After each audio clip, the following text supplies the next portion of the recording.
Alright guys, it's Mon Nation, and today we're doing a little bit of things to the drill sole. I cleaned off the bottom end.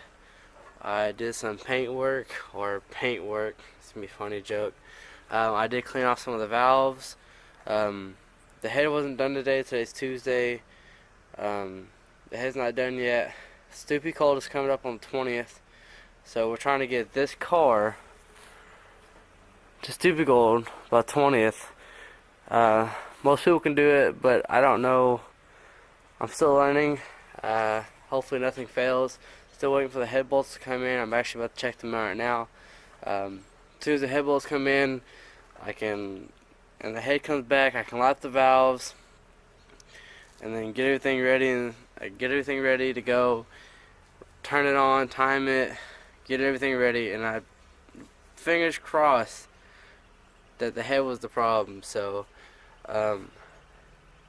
really hoping Ty's gonna be helping me too, so it's not gonna be solo work. I'm gonna have four hands working, really, my two hands and Ty's.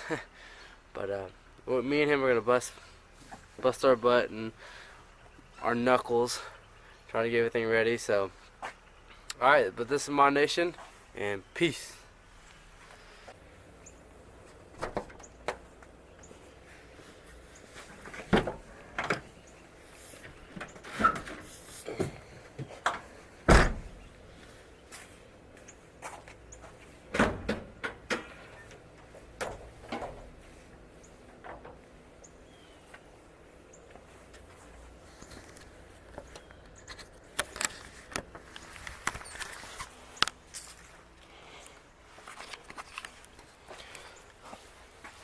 Alright, so I got some brake cleaner and some Scotch-Brite pads. I'm going to clean off the rest of the head gasket from the copper spray. If you can focus, that might be nice. Let's see here. Anyway, the copper on the rest of it, and then I'm going to take a feeler gauge and a something flat and measure it and make sure everything's lining up and make sure everything's flat, so when the head goes back on, I have a good seal with the head gasket. And I'm gonna use copper spray again. So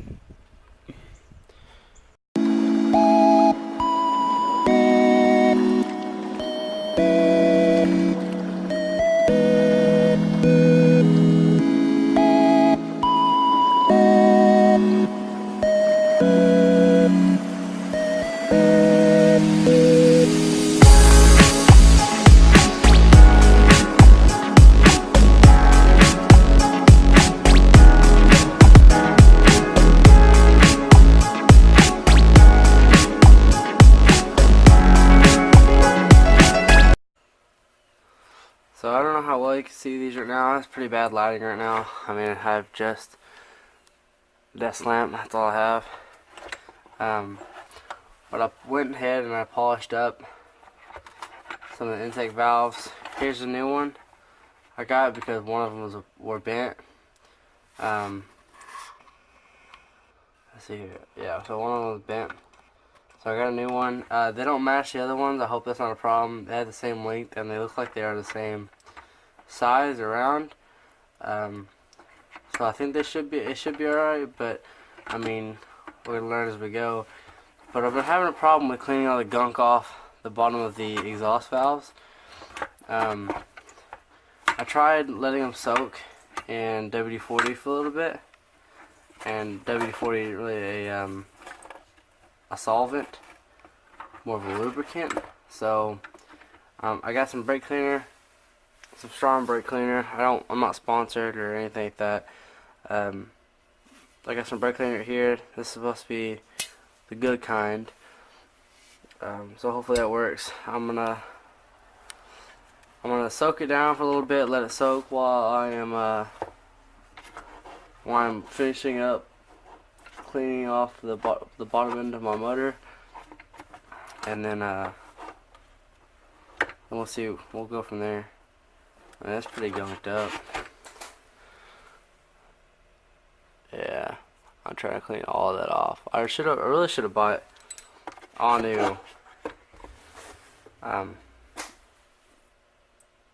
on the exhaust valves, but I didn't. So I'm gonna let this soak in this brake cleaner, and then I'll catch y'all in a little bit. So after like 5 minutes of work, I mean, it's looking pretty clean so far. It's looking pretty good. I can get it. I still need to work on these spots like right there and stuff, but I think most of the copper's off it right now, which is good. This brake cleaner stuff's working like crazy. And don't worry, I am gonna pull out the rest of the antifreeze right here, so you shouldn't have to worry about it. I mean, there's a whole bunch of stuff in there. If you could see it, but a whole bunch of stuff floating in it, so I'm gonna have to pull all the antifreeze out of it and put new antifreeze in it anyway. So I'm not too worried about that. And then and I gotta drain the oil, so all the stuff that falls down into it, I'm not too worried about either, because it'd probably be on me in there for like a day, maybe at most, while it's running. So so that's that.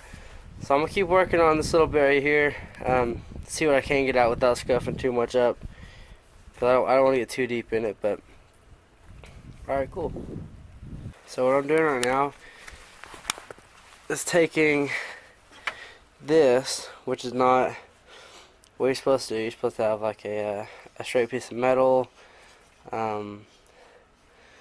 or a glass, which is better, but this just gives me an idea because it's the only flat edge I can find at the moment. And I take my feeler gauge and I have it to the smallest gauge I can find, which is 0.04 millimeters. That's what I can find, and I am just taking it. This will just give me an idea of how flat it is, and I'll run it all across, and I'll check and see how this gap is doing. I mean, there's a lot of people on YouTube who could show it better and show. I mean, I learned it off YouTube, so I mean, a lot to learn from YouTube. But from what I just found, for what I'm just looking at right now, with what I found, it looks as flat as it can be. It might, I mean, it could probably use work, but it's gonna do, I think. So, waiting for the people to get done with the head of the motor so that I can put it all back in. I am also waiting for head bolts, which might or might not be in the mail right now, in the mailbox. I have no idea. They should run today. Yeah. Alright. So right now I'm about to just Scotch-Brite some of these, some of the clear coat bubbles, because my clear coat is coming off the bumper, so I know Scotch-Brite is probably not the best thing to use for it, but I'm about to Scotch-Brite it off because right now it looks horrendous. And eventually my plans are for the car is to wrap it, and I don't know what color I'm going to wrap it yet.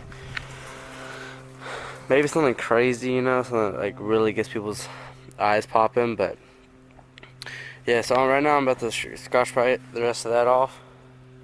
So, yeah.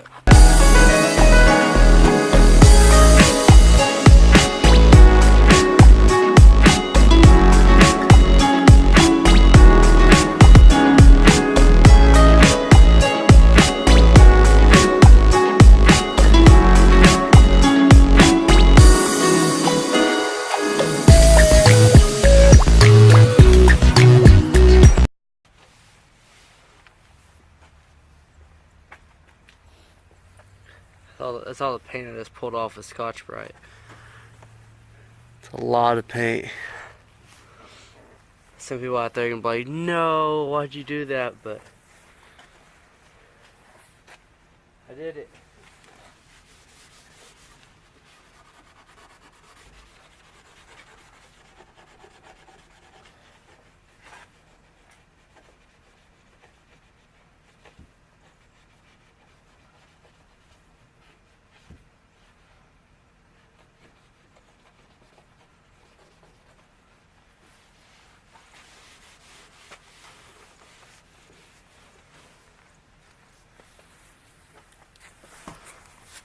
Now,